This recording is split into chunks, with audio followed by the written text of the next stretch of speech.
The rain hammered against the hospital window as Maya stood frozen in the corridor, her hands trembling as she clutched a crumpled envelope containing the divorce papers.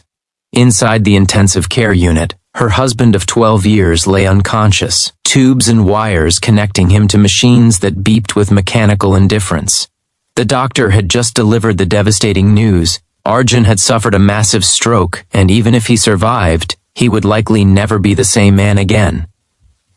Maya looked down at the papers in her hand, at her signature already dried on the bottom line, and felt something crack open inside her chest. Just 48 hours ago, she had been ready to walk away from this marriage forever. Now, standing at the precipice of losing him entirely, she realized with crushing clarity that she had been fighting the wrong battle all along. Their love story had begun like a fairy tale. Maya had met Arjun at a friend's wedding, where he was the quiet architect sketching buildings on napkins, while others danced and drank. She had been drawn to his gentle eyes and the way he listened, really listened, when people spoke. Their courtship had been simple and beautiful, filled with long walks, shared dreams, and a connection that felt effortless. They married in a small ceremony surrounded by family, and for the first few years, life felt complete. But somewhere along the way, as careers demanded more time and responsibilities multiplied, the simplicity faded. Maya had climbed steadily in her corporate career, her salary eventually surpassing Arjun's modest income from his small architectural firm. With her success came a shift in their dynamic that neither of them fully understood at the time. If you believe in the power of love, in second chances, and in stories that remind us what truly matters in life, please take a moment to like this video, leave a comment sharing your thoughts, and subscribe to the channel. Your support helps us bring more meaningful stories to people who need them. Maya had begun measuring their relationship in different terms. She bought a bigger house, a luxury car, designer furniture. She convinced Arjun to close his small firm and join a prestigious company where the pay was better but the soul-crushing hours were endless. She upgraded their lifestyle, their social circle, their entire existence, believing that providing more meant loving more. But with each acquisition, each upgrade, Arjun seemed to shrink a little. He stopped sketching. He stopped humming old songs while making breakfast. He stopped looking at her with those warm eyes that had first captured her heart.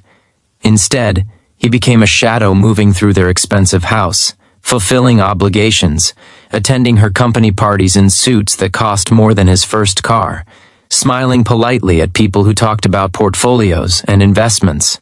The arguments started small. Maya would criticize him for not being ambitious enough, for not wanting the bigger projects, the higher positions. She would compare him to her colleagues' husbands, successful men who drove expensive cars and closed million-dollar deals. Arjun would listen quietly, his jaw tightening, his hands clenching, but he rarely fought back. Instead, he would retreat to the small study she had grudgingly allowed him to keep, where his old sketches and books gathered dust. Maya mistook his silence for indifference, his patience for weakness. She felt herself growing resentful, believing she was carrying the weight of their marriage alone, never stopping to ask what weight he might be carrying in his own silent way. The breaking point came on their 12th anniversary. Maya had planned an extravagant party at an upscale restaurant, inviting colleagues and clients, turning their private celebration into a networking opportunity. Arjun had asked for something simple, just the two of them, maybe a quiet dinner at the small cafe where they had their first date. Maya had dismissed the idea as unambitious, boring, a waste of their anniversary. The party was spectacular by all measures, expensive champagne flowing, influential people praising Maya's success, her career, her achievements. But halfway through the evening, she noticed Arjun was gone. She found him sitting alone in their car in the parking lot, staring at an old photograph on his phone, tears streaming down his face.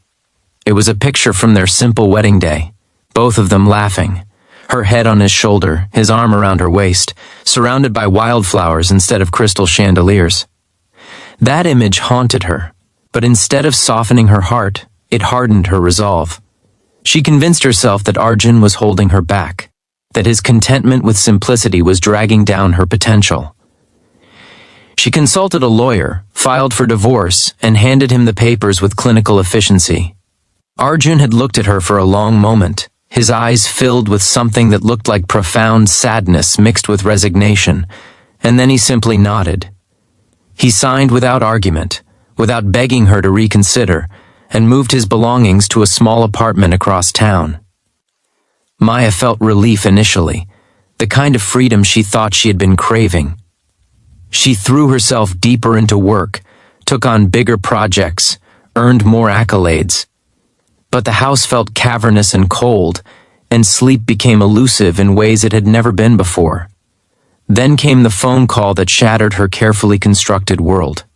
Arjun had collapsed at his office, stroke, critical condition.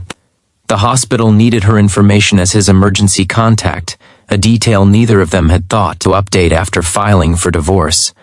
Maya had rushed to the hospital in a daze, her expensive heels clicking against the sterile floors, her designer suit suddenly feeling like a costume she was wearing in someone else's life. The doctors explained the severity with grave faces and measured words. Even if Arjun survived, he would need extensive care, possibly for the rest of his life. There was no one else, they told her gently. His parents had passed away years ago, and he had no siblings. The doctors looked at her expectantly, waiting for decisions, for someone to step into the role of caregiver. Standing in that hospital corridor, divorce papers in hand, Maya felt the carefully built walls around her heart crumble like ancient ruins. She thought about all the things Arjun had done for her over the years, the small acts of love she had dismissed as insufficient, because they weren't expensive enough, grand enough, impressive enough. She remembered how he would wake up early to make her favorite breakfast before important meetings, how he would listen to her vent about work frustrations for hours without interrupting, how he would leave little sketches on her desk of buildings shaped like hearts or stars, how he would run her bath after long days and sit on the bathroom floor reading poetry aloud while she soaked away her stress.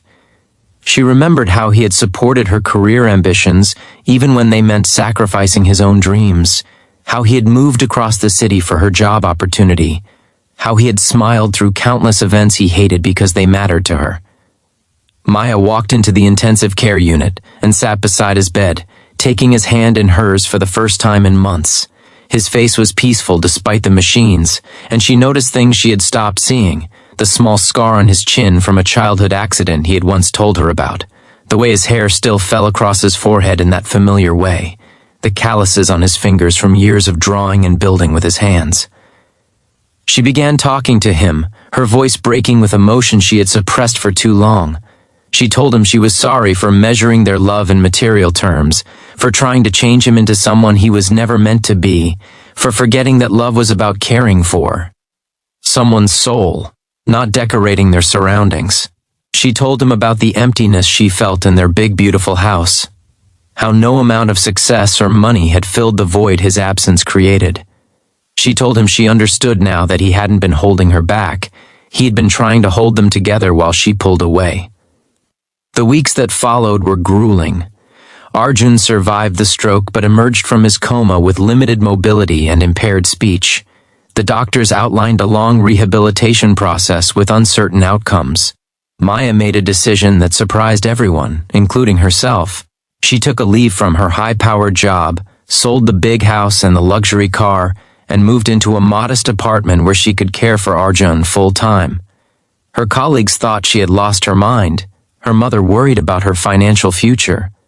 But Maya felt more clarity than she had in years. She spent her days helping Arjun with physical therapy, relearning how to communicate with him through gestures and halting words, cooking simple meals, and sitting with him in comfortable silence. During those quiet months, something remarkable happened. Maya rediscovered the man she had fallen in love with, and more importantly, she rediscovered herself.